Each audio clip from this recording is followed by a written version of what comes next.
अस्सलाम वालेकुम, मेरा नाम है ज़ुहैब भट्ट और ये है धरने वालों के खिलाफ धरना बनाम सरकार।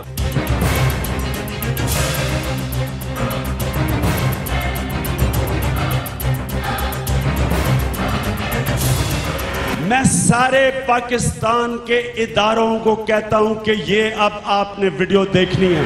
इन्होंने लाहौर के मॉल रोड पे धरना दिया जा रहा है। खारदार तारे हैं, ख़वातीन सड़क पे फुटपाथ पे नीचे बिस्तर लगाए बैठी हैं, उधर टीचर्स भी हैं, कंटेनर भी एक लगा हुआ है, उस पर स्पीकर भी लगे हुए हैं, म्यूज़िक भी चल रहा है, थोड़ा थोड़ा लोग खाना भी खा रहे हैं, मीडिया की गाड़ियाँ भी खड़ी हुई हैं। ये सारे मनाज़र आपको कुछ याद दिला रहे होंगे।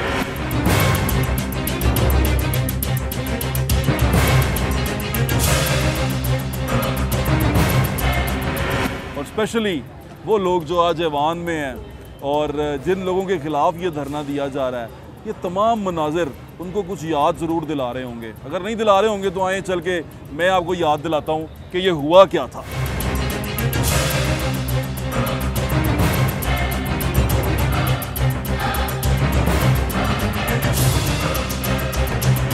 नाज़रीन, इस वक्त मौजूद हूँ लाहौर के चेयरिंग क्रॉस पे। चेयरिंग क्रॉस वो जगह है जहाँ पर अभी इस वक्त यानी कि आज मंगल का दिन है और इसको हम रिकॉर्ड कर रहे हैं जुमे के लिए कि आज मंगल के दिन यहाँ पर चेयरिंग क्रॉस पे दो ग्रुप जो से हैं वो एहतजाज कर रहे हैं पाकिस्तान तहरीक इंसाफ की हुकूमत के ख़िलाफ़। इन्होंने धरना दिया हुआ है। यहाँ पर जो ख़वातीन हैं, लेडी हेल्थ वर्कर्स जो हैं, उन्होंने कल रात से धरना दिया हुआ है, यानी कि पीर की रात से पीर से उन्होंने यहाँ धरना दिया हुआ है। और टीचर्स जो से हैं वो यहाँ अभी आए हैं। ये वो टीचर्स हैं जिनको PEF यानी कि पंजाब एजुकेशन एंडोवमेंट फ़ंड के तहत चलाया जा रहा था, जिन स्कूलों को उन पे टैक्सेस लगाए जा रहे हैं और वो उन कमर्शियल टैक्सेस के ख़िलाफ़ हैं।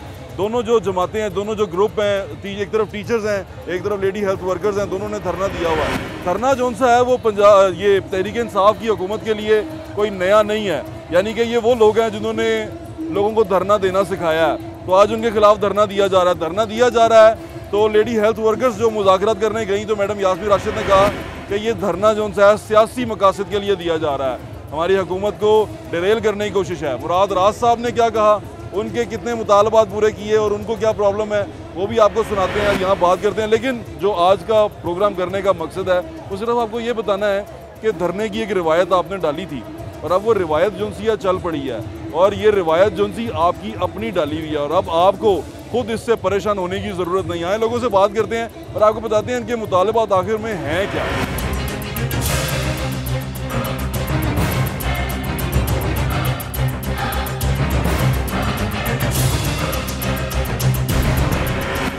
मौजूद हूँ यहाँ पर लेडी हेल्थ वर्कर्स का जो एहतजाज हो रहा है। बाजी रुखसाना मेरे साथ मौजूद है जो इनको लीड कर रही है। बाजी अस्सलाम वालेकुम, क्या हाल है आपका? पिछले साल भी आप आई थी सर्दियों में और उस वक्त भी फिर आप वापस चले गए थे, अब दोबारा आ गए, क्या प्रॉब्लम क्या हुई है? सर्दियाँ नहीं थी, यही मार्च था। 26 मार्च से 30 मार्च 5 दिन का धरना था हमारा। 2 मुतालबात थे, एक हमारे बकाया थे और एक सर्विस स्ट्रक्चर। बकाया दे दिए उन्होंने आपको? बकाया दे दिए, सर्विस स्ट्रक्चर पे अमल दरामद ना हो सका अभी तक। क्या कहते क्या सर्विस स्ट्रक्चर को लेके? पिछली गवर्नमेंट तो चली गई, जब नई गवर्नमेंट आई है तो वो कहते हैं कि पिछली गवर्नमेंट खराब कर रही है। अच्छा। अब खराबी अगर पिछली गवर्नमेंट ने की है, क्या 5 साल तक ये रोना रोते रहेंगे उस खराबी का? इनको लेकर इसलिए आए थे ना कि जो खराबियां ये ठीक करें। सर्विस स्ट्रक्चर से मुराद नाज़रीन ये है कि ये जो जब हायर होते हैं तो ये पांचवें स्केल में होते हैं। आप लेडी हेल्थ वर्कर्स को 5वें स्केल में किया था, लेडी सुपरवाइजर्स को 10वें स्केल में, ड्राइवर को 4थे स्केल में। और ये आपका स्केल यही रहता है ताहयात? अभी तक इन्होंने ताहयात 25 साल में यही दिया है हमें कि यही स्केल रहेगा। 25 साल तो हो गए इन स्केलों में, इनका स्केल नहीं बढ़ता। और इनकी डिमांड ये है कि जिस तरह दूसरे सरकारी इदारों में होता है, एक सर्विस स्ट्रक्चर होता है जिसके तहत तनख्वाहें बढ़ती हैं, मराद मिलती हैं, जिसके तहत आप तरक्की करते हैं एक इदारे के अंदर, उसी तरह इनके इदारे को भी इसी तरह एम्पावर किया जाए और उसका सर्विस स्ट्रक्चर बहाल किया जाए। कम से कम पेंशन तो दी जाए। पेंशन भी नहीं जो लोग 60 साल की उम्र को पहुँच के रिटायर हो गए या मर गए। आपकी एवरेज तनख्वाह कितनी है? 19,000 एक लेडी हेल्थ वर्कर की तनख्वाह है 25 साल सर्विस करने के बाद। ठीक है। और सुपरवाइजर की 25,000 तनख्वाह है 25 साल सर्विस करने और के उसमें बाद। पोलियो का भी काम आपने करना है? उसमें polio, dinghy, EPI, deliveries, TB, dinghy और ये माँ और बच्चे की सेहत के टोटल सारे काम वो आपने करने हैं। टोटल 24 घंटे लोगों की ड्यूटी टाइमिंग है 8 घंटे। अभी तो पहले तो था कि डॉक्टर नहीं था, कोई वजीर सेहत डॉक्टर नहीं था, उसको पता नहीं था कि क्या प्रॉब्लम है। अभी तो वजीर सेहत जो कहती है कि मैं डॉक्टर हूँ और मैं इन तमाम मुश्किलात को समझती हूँ। आपके मुज़ाकरात हुए हैं उनसे? 2 मरतबा हमारी उनसे मुलाकात हुई है। आपकी हुई है? मेरी हुई है। अच्छा, वो कहती हैं आप सियासी हैं? आप किसी सियासी मकसद के तहत यहाँ बैठी हुई हैं? अच्छा, सियासी होना गाली है? हाँ, ये उनको बताएं ना। ये गाली है? वो क्या है खुद? वो तो सियासी भी नहीं है, उनको तो सियासत ही नहीं करनी आती। अगर वो सियासी होती तो हम आज यहाँ ना बैठे होते। पहले वो सियासत सीखें। उनको सियासत करनी नहीं आती तो आज हम यहाँ ना बैठे होते। ये बहुत बड़ी बात उन्होंने की है कि अगर सियासत करनी आती तो ये प्रॉब्लम यहाँ तक ना आती। वो अपने अंदर में शायद एक डिक्टेटर बन चुकी हुई है। मैंने सुना है उन्होंने आपको ये भी कहा कि जाओ जो होता करना कर लो। उन्होंने कहा कि मैं आनी हाथों से निपटूंगी। आनी हाथों से निपटेंगे क्योंकि हक मांगा जा रहा है। जो हक मांगेगा उसका सर कलम कर दिया जाएगा। डॉक्टर के आनी हाथ होते हैं। आनी हाथ माने लोहे के हाथों से निपटेंगी, ऐसे ही है ना? जी जी। वो कैसे निपटेंगी, क्या करेंगी? वो पता नहीं, अब कोई कलाशनकोफ उठाएंगी या गंडासा उठाएंगी या पता नहीं कुछ। आपने यहाँ धरना दिया हुआ है। धरना तो मेरे ख्याल से मुझे आपने सीखा मेरे ख्याल से पीटीआई वालों से ही है।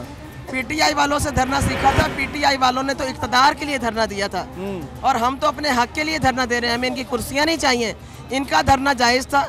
इनका कुत्ता टॉमी है, हमारा कुत्ता है। इनके लिए वो सारी चीज़ें जायज़ हैं। हमारे जब मैंने इनको ये कहा कि मैडम आप भी तो धरने की पैदावार है, आप धरना दे के इक़्तिदार के ईवानों में पहुंच गई हैं। मुझे कहती है मुझे धमकी देती हो तुम। मैंने कहा नहीं मैडम, मेरी ये मजाल है, आप मेहरबानी फरमा के मसला हल कर दें, हम आपको दुआएं दे के शुक्रिया अदा करके चले जाएंगे।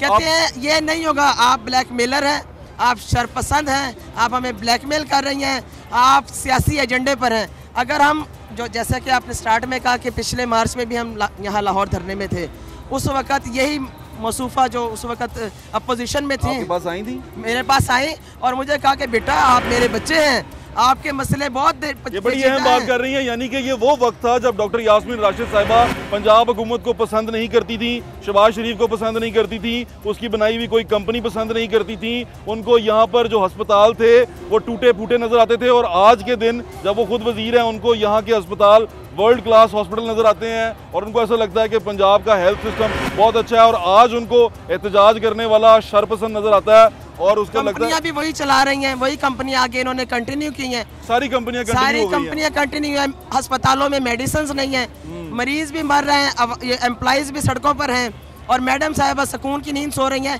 क्या उनको नींद आ जाती है? बाजी आपको क्या लगता है कि कितना अरसे में आप ये कंप्लीट कर लें? आप कितना अरसा लगेगा आपको कि आप अपने मुतालबात मनवा लेंगी? कोई नरमी नजर आ रही है उस तरफ से? नहीं, मुझे आनी हाथों में कहाँ नरमी होती है। हम तो अपील कर रहे हैं वज़ीर आज़म इमरान खान साहब से कि आप अपना विजन देखें। आप रियासत मदीना बनाना चाह रहे हैं। पिछले दिनों जब पिछले मार्च में आपका एहतजाज कितने दिन चला था? 5 दिन चला था। 5 दिन चला था। और 5 दिनों में आपसे मुज़ाकरात किसने किए थे? ख्वाजा इमरान नज़ीर ने किए थे या उसने सलमान रफीक ने?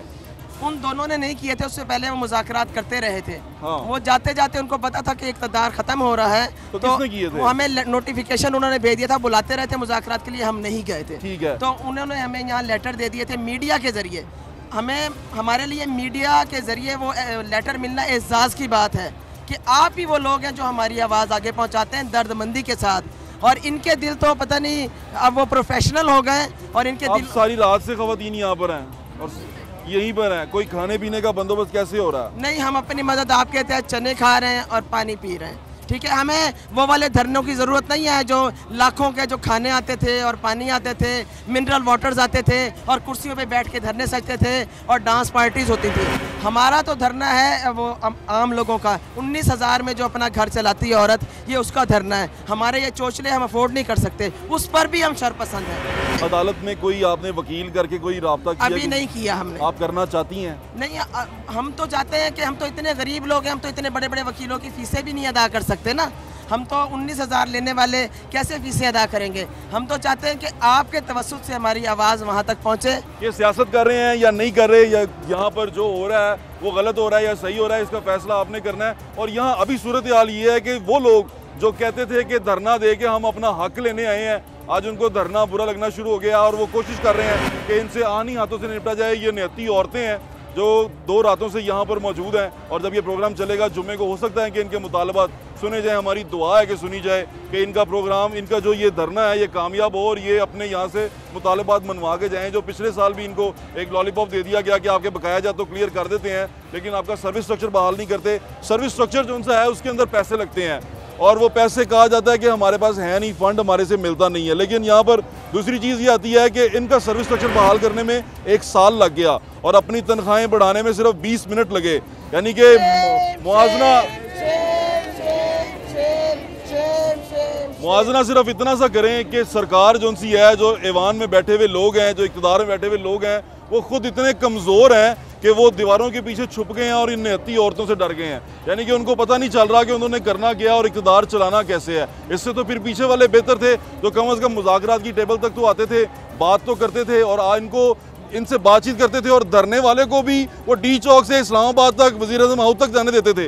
तो ये जो सारी चीज़ें हैं, ये सोचने वाली चीज़ें हैं और देखने वाली चीज़ें हैं कि जब खुद पे पड़ती है तो कैसा लगता है। अभी तो जो पहले था, और पहले ये डॉक्टर यास्मीन राशिद साहब अभी इनके पास आई, अभी शाह महमूद कुरैशी साहब, उन्होंने बाजी रुखसाना को कहा कि मेरी बहन है और हम इनके जो मुतालबात हैं। आपको कहा शाह महमूद कुरैशी साहब ने? कहा कि जाती ताल्लुक है, ख़ानदानी ताल्लुक है, और वाकई है हमारे ख़ानदान को उनके साथ। मेरे भाई हैं वो, और हमने तो वोट दिए थे और सपोर्ट भी किया था उनको, और पूरे पीटीआई को वोट भी दिया और सपोर्ट भी किया। आज शर्मिंदगी भी तो इसीलिए है ना कि नून काफ के खिलाफ और पीपल्स पार्टी के खिलाफ आते थे, शर्म नहीं आती थी। अब तो हमें खुद शर्म आती है। इन्हीं को वोट दे के यहाँ तक आगे तक पहुँचाया था, और यही हमारी रोजी के दुश्मन हो गए और आने हाथों से निमटना चाहते हैं हमसे। और यही वो लोग हैं जो पहले सियासी मकासद के लिए इस्तेमाल करते थे। बात फिर दोबारा यही है कि लोगों के लिए आंखें खोलने की ज़रूरत है कि कौन गलत है और कौन सही है और फैसला कहाँ पर हो रहा है। और जो लोग ऊपर ऐवान में बैठे हैं, जो साहिब हैसियत हैं और जो ये कर सकते हैं, जो ऐवान में, जो ऐवान अदल में बैठे हैं, जो ये सुन रहे हैं और जिनको पता है कि इन लोगों के साथ ज़्यादती हो रही है, उनसे भी दरख्वास्त यही है कि वो कदम बढ़ाएं और आगे आगे सोचें गरीब लोगों के बारे में।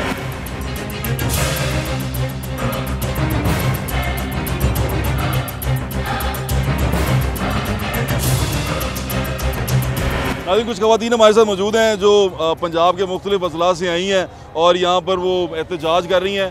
साथ में तस्वीरें कुछ चल रही हैं, उनमें देखें कि महमूद, पिछले साल जब ये यहाँ पर आई तो महमूद रशीद साहब उनके साथ बैठे हुए थे। ये तस्वीरें सिर्फ आपको इसलिए दिखा रहे हैं, दो रुख हैं, यानी कि दो चेहरे हैं जो कितनी जल्दी बदले हैं, ज़्यादा टाइम नहीं लगा। यानी कुदरत ने फ़ौरन नहीं दिखा दिया कि असली चेहरा क्या है, वो आपको नजर आना शुरू हो जाएगा। अभी हम ख़वातीन से बात करते हैं कि वो कहाँ से आई हैं, किस जगह से। भाई, क्या हाल है आपका? अल्लाह का शुक्र, ठीक ठाक है। किधर से आई हैं आप? गोजरा से। गोजरा से आई हैं। तो मैंने सुना 19,000 रुपये देते हैं बस। जी, 19,000। इतने ज़्यादा एक्स्ट्रा काम है। डेंगू हमने करना, डिलीवरी हमने लेके जानी है, पोलियो हमने करना है। पोलियो 14 दिन करना है हमने। 1900 रुपया, वो भी 3-4 मंथ बाद। माँ और बच्चे की सेहत का हफ्ता भी हमने करना है। बाजी, क्या गुजारा मुश्किल होता है बाजी? हाँ, बहुत मुश्किल। 19,000 आप ही बताएं।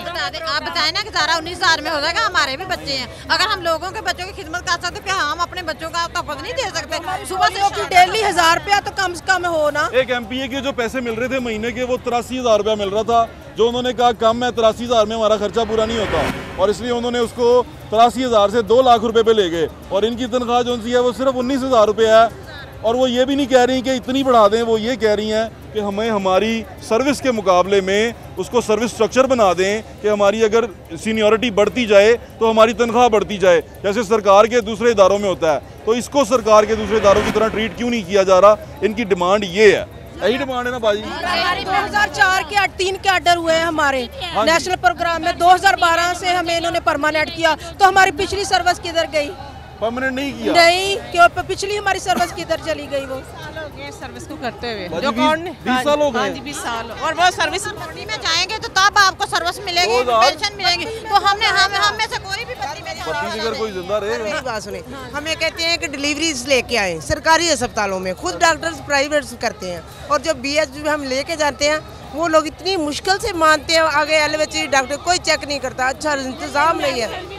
PHU में सर कोई मेडिसिन भी नहीं है। हम अपने आप पास से पैसे लगा के डिलीवरीज करवाते हैं, डिलीवरी की मेडिसिन मंगवाते हैं। हम नहीं लेके जाते तो पे काटते हैं। ये खवातीन जो आपको बता रही है ना, ये असल में आपको हमारे हेल्थ डिपार्टमेंट का हाल बता रही हैं और ये हकीकत बता रही हैं आपको। पे काटते हैं। वो बच्चों को लेके जाना ना, जो शासन दे रखे हैं अब इन्होंने, वो कोई भी नहीं जाता। हम अपने पास से रिक्शा करवा के लेके जाते हैं। बच्चों को भी धमकी देते हैं कि आपकी अगर आपने इतनी डिलीवरी 3 डिलीवरियां ना कराई या 4 ना करवाई तो आपकी पे काट दी जाए। लेटर इशू कर दिए जाते हैं हमारे, लेटर करवा रहे हैं। कोई हमें पैसा नहीं दे रहे, कोई कुछ भी नहीं दे रहा है। डेंगू का काम करा रहे हैं। हाँ, वो भी नजायज करवा रहे हैं। एक्स्ट्रा पैसा मिलता है पोलियो की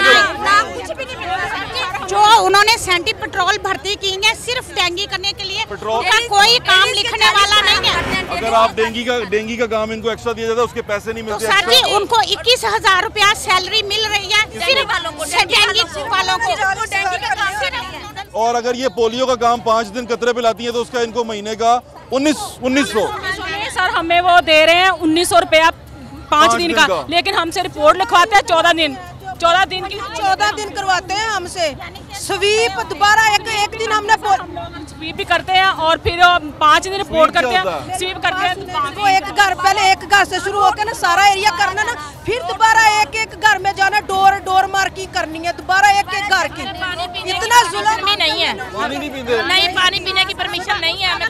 डोर मार्किंग में भी गलती हो जाए तो हमारी लोगों के दरमियान खड़े इतनी बेइज्जती करते हैं कि हमारा दिल करता है कि हम नौकरी छोड़ के लेकर बच्चों की। इनकी जो प्रॉब्लम्स हैं, इनके जो मसाइल हैं वो आपने सुन ली हैं। ये जुम्मे तक हमारा प्रोग्राम अगर ये चलना है, हो सकता है कि इनके मसाइल हल हो जाएं और हमारी दुआ भी है कि इनके मसाइल हल हो जाएं। लेकिन ये मसाइल जो उनसे हैं, ये हैं यहाँ पर इस इदारों के अंदर हैं जो हल करने की ज़रूरत है। डॉक्टर यास्मीन राजी साहब आप डॉक्टर हैं और मुझे बड़ी हैरानगी होती है कि एक डॉक्टर को नहीं पता कि उसके हेल्थ डिपार्टमेंट में क्या हो रहा है, तो फिर किसको पता होगा। तो ये परेशानी की बात है। आगे आगे चल के आपकी पीछे से, हाँ जी, मैडम की खुद तो इतनी सैलरी है वो ले रही है और हम गरीब है 19,000 पे वो कह रही है गुजारा करे। हम ये भी नहीं कह रहे कि हमारी इतनी सैलरी। बेटा हम गांव में रहने वाले हैं और गांव से हम 5 डिलीवरी कहाँ से लाएं? 5 डिलीवरी गांव में हम कहाँ से लाएंगे? कौन सा को लाहौर शहर है? सिर्फ 19,000 के अंदर जो हमें पे मिलती है ना, हम उसमें विजिट भी करते हैं और क्लाइंट को हम हॉस्पिटल भी लेकर जाते हैं, डिलीवरीज करवाते हैं। हमें 24/7 ड्रॉज लगा के डिलीवरी के पीछे पीछे भागते हैं। राशि साहब, ये जो मैं सारा शो कर रहा हूँ ना, ये सिर्फ आपके लिए कर रहा हूँ कि आप इनकी तमाम बातें सुन सकें, क्योंकि शायद आप इनकी बातें सुन नहीं रही और आप तक पहुँच नहीं रही। ये आज इसलिए कर आए हैं यहाँ पर कि आप सुन लें। यहाँ 4 लाख का देना इन लोगों ने सर। हम बड़े खुश थे कि है ना, अब हमारी जो है एक मिनट है, गरीब तबके को ऊपर उठाएंगे। वो कब गरीब तबके को ऊपर उठाएंगे? सबसे गरीब तब्दीली नहीं आई इनके लिए। सर मेरी बात सुने, अगर एक मिनट, औरत को हमल होता है तो वर्कर जाती है उसके दरवाजे पे, वो 9 महीने उसकी केयर करती है, उसको वो घर वाले को अथराइज है कि वो जहाँ चाहे अपनी औरत की डिलीवरी करवा ले, उसको हकूक है ना। वो औरत अपने शोर का कहना मानेगी कि वो क्या कि मैं आपके पीछे चल पड़ूं। आपको जबरदस्ती कहा जाता है, लेकिन आपको भी कोई सहूलत नहीं है। हमें टारगेट मिला हुआ है, अगर हमने एक मंथ में 10 डिलीवरी नहीं करवानी तो हमारी पे बंद। इस चीज़ में मैंने एक महीने डिलीवरी नहीं करवाई थी। मेरे खुद डॉक्टर साहब ने, हमारे कोऑर्डिनेटर थे शेख आबिद साहब, उन्होंने मेरी 8,000 रुपये तनख्वाह काट ली थी। और ये सारे प्रॉब्लम्स डॉक्टर यास्मीन राशि साहब आपके लिए हैं, जो इन सब ने अभी बताए हैं। ये मैं इसलिए सुन रहा हूँ इन सब की बातें कि ये आप तक पहुँच सके, तो शायद आपको सुनाई नहीं दे रही वहाँ ऐवान में बैठे हुए, ये यहाँ से सुन लें कि ये लोग क्या कह रहे हैं। मेरी बात सुने, अगर अब मैं बिल्कुल आज मार जाऊं, बाद में मेरा इतना नहीं है कि बेटा किसी जॉब पे वहाँ खड़ा हो जाए या बेटी को वहाँ एडजस्ट करे, क्यों नहीं करे? हमारा हकूक कौन नहीं है? शौकाज भी जल्दी से निकाल देते हैं, शौकाज भी जल्दी निकालते हैं। हाँ साहब, आपने 1 करोड़ नौकरी का वादा किया था, ये तो लगी हुई नौकरियां हैं जो खराब कर रहे हैं। तो 1 करोड़ नौकरियां कहाँ आएंगी? आपकी सारी फिलॉसफी, सारी तब्दीली जो सी है ना, वो कहीं नजर नहीं आ रही। मैं गोरे वाला से आई हूँ, नसीम हेल्थ वर्कर हूँ, तो मेरे यतीम बच्चे हैं। आप इमरान खान साहब के लिए पैगाम है जी ये अम्मा जी का। मेरे यतीम बच्चे, मैं रात को अकेले छोड़ के वहाँ जाती हूँ तो फिर भी हमारे साथ अच्छे सलूक नहीं होता। मैं 94 की भर्ती हूँ। हाँ जी, तो मेरे बच्चे एक दिन मैं दुराने सफर गिर पड़ी रक्शे पे, तो मेरे बच्चे रो रो के मेरे ऊपर हटिया की वो पहुँचे। दसो हमारा क्या कसूर है? उच्ची के मारी थी बेटी। कौन सा माशरा इजाजत देता है अपने इंसानों को इस तरह रखने का? चलो माँ जी, अल्लाह ताला तुहानू सुकून देवे ते तुहाडा मसला हल करे। मेरे यतीम बच्चे कहते हैं कि मम्मा हम मजदूरी करके खा लेंगे, इतने बच्चे हम मजदूरी करके खा लेंगे, आप ना जाओ नौकरी पे। हम बच्चों को पढ़ाई छुड़वा दें। चलो माँ जी, अल्लाह खैर करेगा, अल्लाह खैर करे। छुड़वाने के लिए तो सड़क पे आए थे ना, अब हम भी अपने मुतालबे खान साहब सुन लें। खान साहब प्लीज, बड़ी बड़ी मेहरबानी, हम पे रहम करें। हम वर्करों पे, हम माएँ हैं, बहनें हैं, बेटी हैं, हम पे रहम करें, हमारे हाल पे रहम करें। हम आपको इमरान खान साहब कहते थे कि नवाज शरीफ चोर है, डाकू है, लुटेरे हैं, आवाम के लिए कुछ नहीं करते। अब आपने इमरान खान साहब ने कौन सा काम कर लिया है? 2 दिन से हम पड़े हैं रोड पे, कौन से आगे हमारी बात? और जब ये पिछली बार पड़े थे तो यहाँ खान साहब खुद बैठे हुए थे। ब्रेक लें, ब्रेक के बाद आपको आगे से ज्वाइन करते हैं। धरने के लिए आए हैं ना? जी जी, धरने के लिए। मैं चेयरमैन हूँ। आप बैठने के लिए आए हैं? जी बिल्कुल, बैठने के लिए। कहाँ से देना सीखा आपने? धरना मैंने खान साहब से सीखा, अपने कप्तान से, और हम ये साबित करेंगे 126 दिन का रिकॉर्ड तोड़ना अगर हमारे ये कायक ना मानेगा।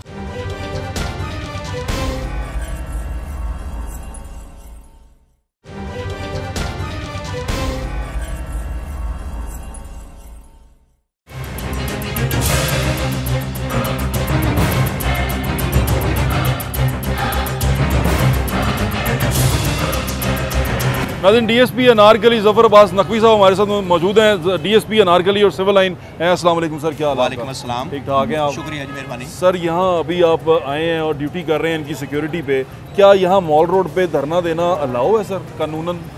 इसमें जब ये धरना शुरू हुआ था तो हमारे ऑफिसर्स ने, हाई अप्स ने क्लियरली इन क्लियर टर्म्स धरना वालों को, इन लोगों को बताया था कि ऑनरेबल हाई कोर्ट की रूलिंग्स हैं और उनकी जजमेंट्स हैं कि मार रोड पर धरना देना मना है। ठीक है। लेकिन क्योंकि ये लेडीज़ हैं, उनके ग्रीवेंसेस हैं, चंद उनके मामलात हैं, मसाइल हैं, उनको हल करने के लिए ऑफिसर्स भी कोशिश कर रहे हैं। ये पुलिस ने खुद से ही डिसाइड कर लिया कि ये हमने ग्रीवेंसेस जो से इनके हैं, या वो ह्यूमन ग्राउंड्स पे हमने इन पे पर्चा नहीं देना, ह्यूमैनिटेरियन ग्राउंड्स पे पर्चा नहीं देना, या इन पर जो कार्रवाई करनी है नहीं करनी, अदालत इसकी के डायरेक्शन में ये था कि ह्यूमैनिटेरियन ग्राउंड पे पुलिस मौके पे फैसला ले सकती है। उसमें क्लियर टर्म्स में बता दिया गया है कि ममनुआ है। ये हम तस्लीम करते हैं और इंशाल्लाह इनको वाज़े शुरू में भी बता दिया जाता है, साथ साथ बताया जाता रहता है। हमारे high ups officials, civil line के ऑफिशियल्स और जी, इनको रेगुलरली हम बताते रहते हैं। कम्युनिकेशन चैनल्स हमारे इनके साथ ओपन है। धरना देने से पुलिस को तकलीफ होती है?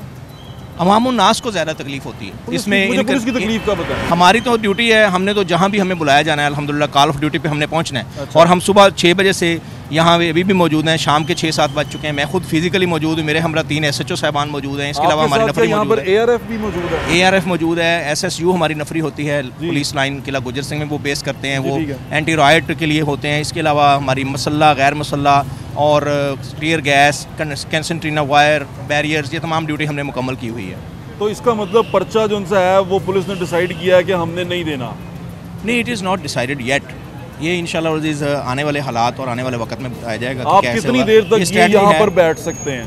ये हम तो जब तक ये साहिबान मुंतशिर नहीं हो जाते और आखिरी पर्सन नहीं मुंतशिर हो जाता, उस वक्त तक इंशाल्लाह हम ड्यूटी परफॉर्म करते रहेंगे। आप यूज़ करने का कोई इरादा नहीं रखते? लेडीज़ पुलिस मौजूद है। यूज़ ऑफ फोर्स के हवाले से हमें आप प्लीज़ गोड अपॉन ना करें। ये पॉलिसी होगी, जो पॉलिसी होगी इंशाल्लाह उसके मुताबिक जैसे एक कानून, एक हाई कोर्ट का ऑर्डर है कि यहाँ पर नहीं होगा, तो आपको तो ऑर्डर का इंतजार नहीं होगा ना, क्योंकि हाई कोर्ट का ऑर्डर यहाँ नहीं बैठना चाहिए किसी को, तो आप तो उठा देंगे उसको। हम उनको इंशाल्लाह कन्विंस कर रहे हैं।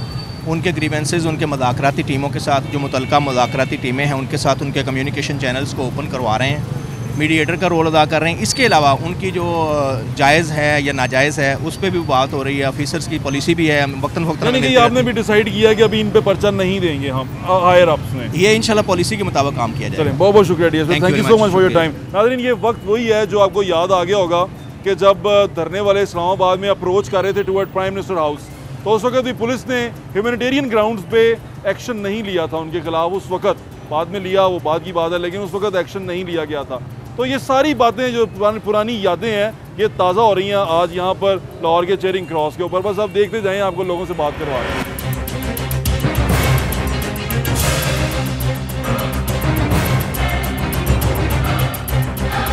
जी नाज़रीन, किसी अच्छी हुकूमत को जानने के लिए, गवर्नेंस देखने के लिए 2 पैमाने होते हैं, एक अच्छी तालीम और एक अच्छी सेहत।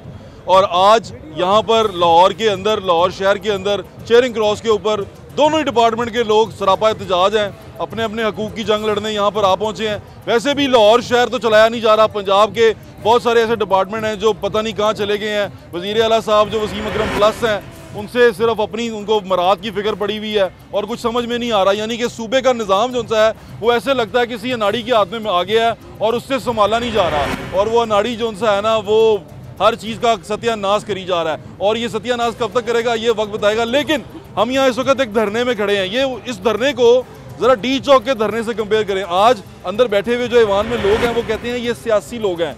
कल जब ये आते थे, जब नवाज शरीफ के दौर में ये लोग आते थे, तो वो इनके साथ बैठा करते थे और उस वक्त ये सियासी नहीं होते थे, लेकिन आज ये सियासी हो गए हैं। आज इनके खिलाफ बोलने वाला सहाफ़ी हो, जर्नलिस्ट हो, कोई अखबार हो, तो वो बिक गया है। अगर वो इनके खिलाफ बोलेगा, अगर वो इनके हक में बोलेगा, तो वो इनके साथ है, वो तब्दीली चाहता है। हम भी तब्दीली चाहते हैं, हम तब्दीली के ख्वाह हैं और हम चाहते हैं कि तब्दीली आए। वो जो फरसूदा निज़ाम है वो हटे, और फरसूदा निज़ाम से हटने के लिए हमने तब्दीली को वोट डाला था सब लोगों ने, और उन्होंने चाहा था कि तब्दीली आए। लेकिन तब्दीली जो सी है वो नहीं आ सकी और वही जो पुराना निज़ाम था वो चलता आ रहा है। अभी जो असातिज़ा मेरे साथ यहाँ खड़े हैं जो एहतजाज कर रहे हैं, इन पे टैक्सेस डाले गए हैं, और पीफ के जो स्कूल थे उन पे भी कमर्शियल टैक्सेस डाले गए हैं। इनसे बात करते हैं, धरना देने क्यों आए? क्या हाल है भाईजान आपका? जी अल्लाह का शुक्र, आप सुनाएं।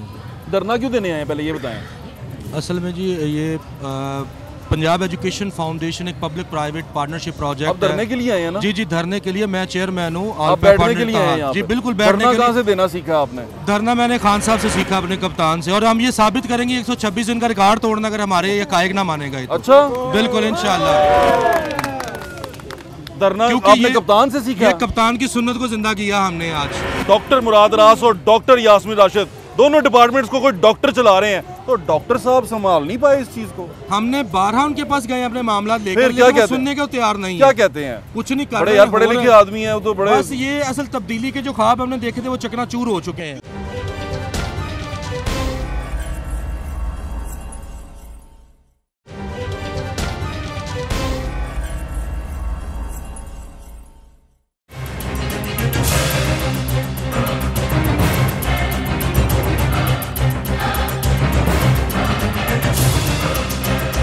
कप्तान को कोई पैगाम देना चाहते हैं? मैं कप्तान को पैगाम देना चाहता हूँ, खान साहब, किसी भी कौम की तरक्की में सबसे मजबूत हथियार तालीम है और आपने उसका ही बेड़ा गर्क कर दिया। आज पूरे पंजाब के असातिज़ा कराम जो हैं वो माल रोड के ऊपर सरापा एहतजाज हैं। और सबसे बड़ी व्हाट्सअप इसमें जो परेशानी का आलम वो ये है कि जब एक हर फेज का एक डायरेक्टर है, director NSP, director FAS, director EDS, हम अपने मामले के लिए किसी डायरेक्टर के पास जाते हैं। मुराद रास, डॉक्टर मुराद रास और डॉक्टर यास्मीन राशिद दोनों डिपार्टमेंट्स को कोई डॉक्टर चला रहे हैं, तो डॉक्टर साहब संभाल नहीं पाए इस चीज को। हमने 12 उनके पास गए अपने मामला लेकर, क्या कहते हैं? सुनने को तैयार नहीं। क्या कहते हैं? कुछ नहीं कर बड़े रहे यार, पढ़े लिखे आदमी है वो तो बड़े। बस ये असल तब्दीली के जो ख्वाब हमने देखे थे वो चकनाचूर हो चुके हैं। क्यों? उसकी वजह इनसे गवर्नमेंट चल ही नहीं रही है। ये एक्सपीरियंस लोग ही नहीं है, इनको अंदाजा ही नहीं है कि मामला को कैसे चलाया जाता है। उस्ताद जी चल रहे हैं कि नहीं चल रहे? नो सर, बिल्कुल नहीं है। ये नाकाम हो चुके हैं, तालीम का बेड़ा गर्क कर रहे हैं। ये हमने जिस जोश जज्बे के साथ बच्चों को तालीम देना शुरू की थी, पहले भी ऐसे ही था। ये स्टार्टिंग में बहुत अच्छा था, लेकिन 5 साल गुजर चुके हैं। आप खुद सोचें कि उस दौरान कितनी महंगाई हुई, यूटिलिटी बिल्स, हर चीज, टीचर की तनख्वाहें 550 से नहीं। असद उमर साहब कहते हैं कि महंगाई हो गई है इसलिए हमने तनख्वाहें बढ़ाई हैं। ये जो जनाब है अंदर जो असेंबली में, उनकी तनख्वाहें बढ़ी हैं, लेकिन जब इनकी बात आती है तो कहते हैं कोई महंगाई नहीं हुई। पास पैसा नहीं है, अपनी बढ़ा ली 24 घंटे के अंदर अंदर कई गुना, 20 मिनट में कई गुना। लेकिन यहाँ पे क्या है हमारे लिए 5 साल से 550। ताजी, आपने ये कहाँ सीखा ये धरना देना? हमने इमरान खान साहब से सीखा है जी, अपना हक लेना। अच्छा। लेकिन मैं ये बताना चाहता हूँ कि जब से ये पेफ चल रही है, हम दूसरे इदारों से अच्छा रिजल्ट दे रहे हैं।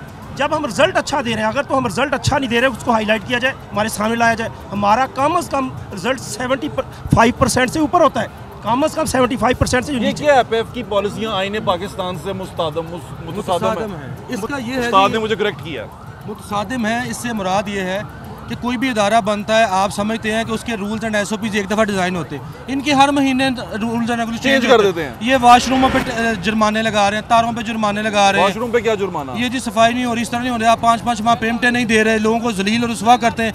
जाते हुए क्या करते हैं जी, मोबाइल तक बाहर रखते हैं, उनकी प्रॉपर चेकिंग करते हैं, 5-5 घंटे उनको लाइन में खड़ा करते हैं। ये है पाकिस्तान, ये नया पाकिस्तान है। इशू जो आया दाखिला पॉलिसी का, तो दाखिला पॉलिसी 2018 की बहाल की जाए। मुराद राज साहब को एजुकेशन का कह रहे हैं पता नहीं है। नहीं, बिल्कुल जीरो आदमी है ये, इसको कोई पता नहीं। ये डॉक्टर हो गया, पता नहीं किस चीज का डॉक्टर है। पीएचडी डॉक्टर है, उत्थे लाया है वसीम अकरम प्लस। बोर्डिंग हाउस से पढ़न वाले ਤੁਹਾਡੇ ਸਾਡੇ ਦੁੱਖਾਂ ਨੂੰ ਕੀ ਜਾਣਨ।